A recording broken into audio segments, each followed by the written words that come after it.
Alright everybody, welcome back. This is the deck doc. Here is my JESKAI deck.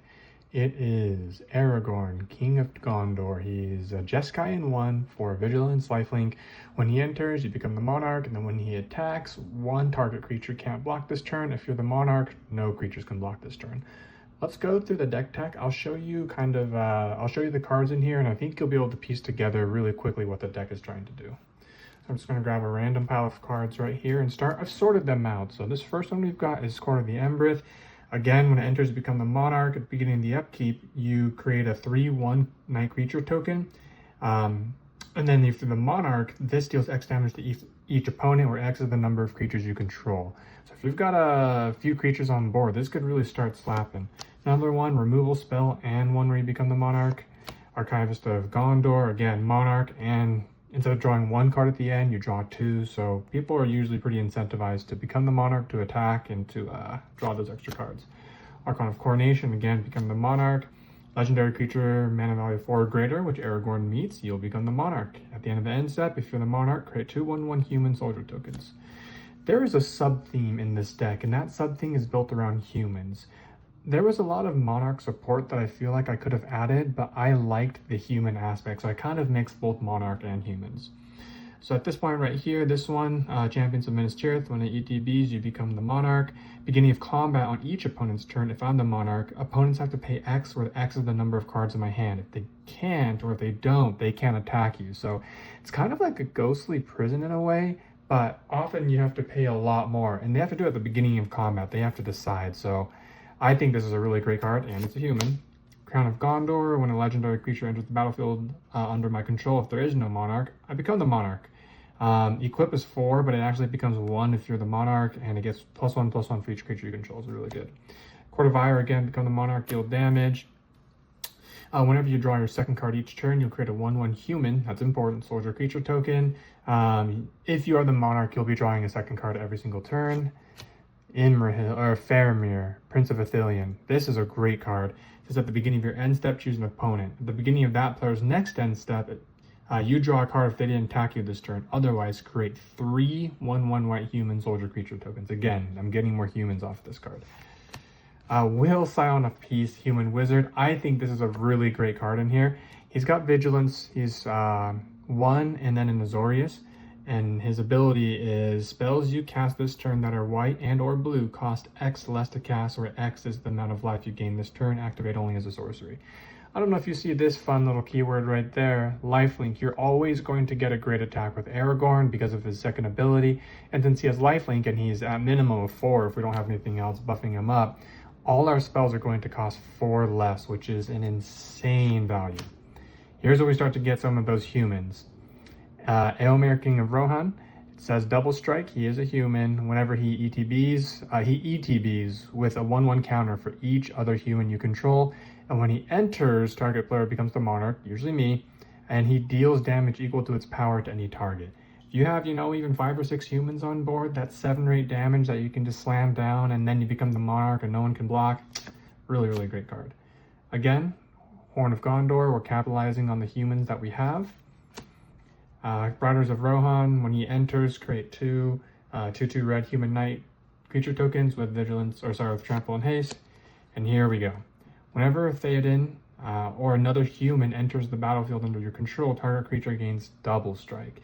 Giving Aragorn double strike is crazy because he gets 2 of these attack triggers if you're not the Monarch, and also he's a 4/4, so becoming an 8/8 is, well, 4/4 double strike, dealing 8 damage is a lot of damage.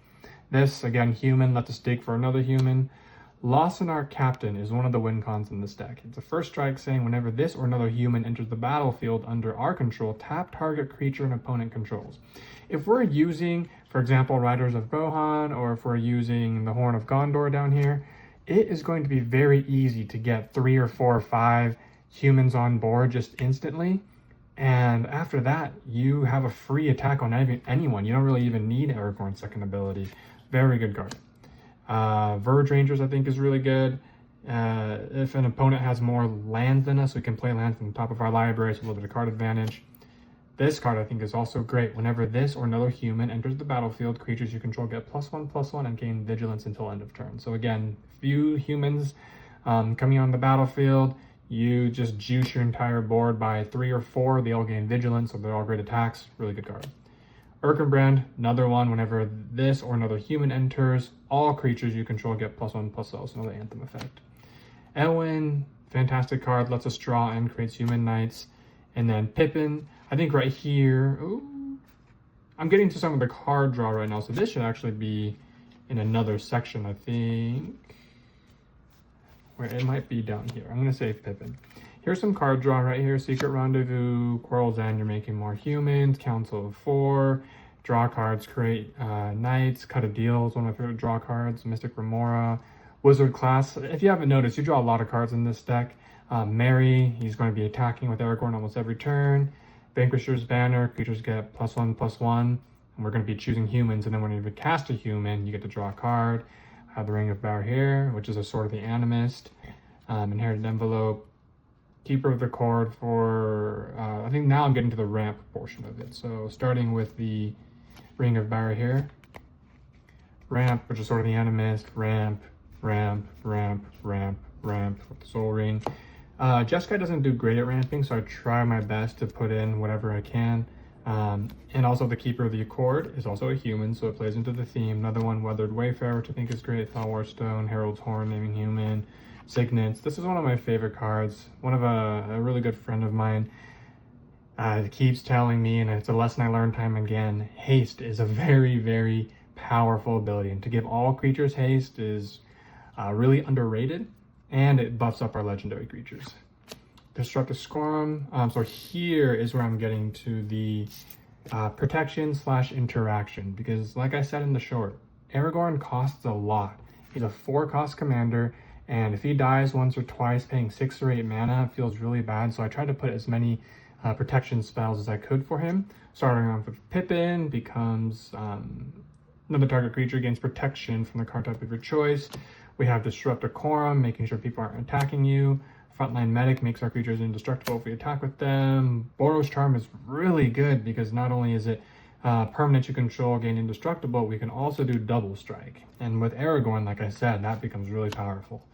Bastion Protector pumps Aragorn and protects him. Take the Bait, fantastic card. Return the Favor is probably my favorite interaction card. It's 2 red and it's free, so choose 1 or more additional costs. For 1, you can copy target instant, sorcery, activated or triggered ability, and I get to choose new targets. And then for another one, you can change the target spell or ability with a single target. So you can really blow out opponents with, you know, big sorcery spells, or if they're doing removal, you can copy it and redirect it and get a 2 for 1. Really like this card. Reprieve, Slip on the Ring. I like this card. It's essentially a worse ephemerate. It just blinks someone, but it also tempts you. So it's it fits with the Lord of the Rings theme. Eowyn, when she comes in, exile target creature, and then legendary creatures you control gain protection from each of that creature's colors, which I think is really great. Selfless Squire, super solid. Boromir, again, protecting, sink into stupor. Rapidization. Promise of Loyalty has actually won me a game. This says each player puts a vow counter on a creature they control and sacrifices the rest. So it's like a board wipe. And in the second part, each of those creatures can't attack you or planeswalkers you control as long as it has a vow counter on it. So not only do you board wipe all your opponent's good stuff, you get to keep Aragorn, most likely, and everyone chooses their best thing, but the thing is their best thing can't come after you. I think it's really good. Hydroelectric Specimen, again, redirecting. Ephemerate's fantastic. Lawrence, not only card draw, but interaction. Path to Exile, a generous gift. Mana Leak, and then I think Combat Research belongs in the card draw, but it also gives pseudo protection. You get Ward 1, which is not bad. But that's the deck. Aragorn is really trying to win through combat here, and it's about getting one of those creatures down where it cares about humans, and then just essentially killing someone on the spot because they're not going to be able to block. You're going to be able to hold the Monarch, even if someone takes it from you. I think there's like 10 or 15 cards in here that just say you become the Monarch. So great, you took it from me. I don't even have to go to combat to take it back. I become the Monarch. Now no one can block, and I get a free attack with my huge board. The most important part of this deck are the tokens that I got. So there's a few other ones I have, but I really like this Final Fantasy Knight token. It's the foil one. I also went to MagicCon Las Vegas, and I picked these up from I'm definitely going to pronounce this wrong. Elis, Katanen. I thought they were just really beautiful cards. Look at that Knight token. Really, really pretty. Next one we have is a treasure token. You have the Black Lotus in the hair. I thought that was a beautiful token. And then this one from an unknown artist. Probably the best Monarch token I've ever seen in my entire life. Artist deserves a raise, and that is the deck. This is my Aragorn King of Gondor deck. I have a lot of fun every time I play it. I think the lifelink is really underappreciated and almost underestimated. 4 life each turn cycle at a minimum. I mean, even 2 or 3 cycles goes to 8 to 12 life, and it's a lot more than people maybe give credit for. So let me know if there's any adds or any removals that you'd make from the deck. Even going through it now, I think, yeah, there's probably ways I could fine tune it a little bit more, but this is definitely in the bracket 2.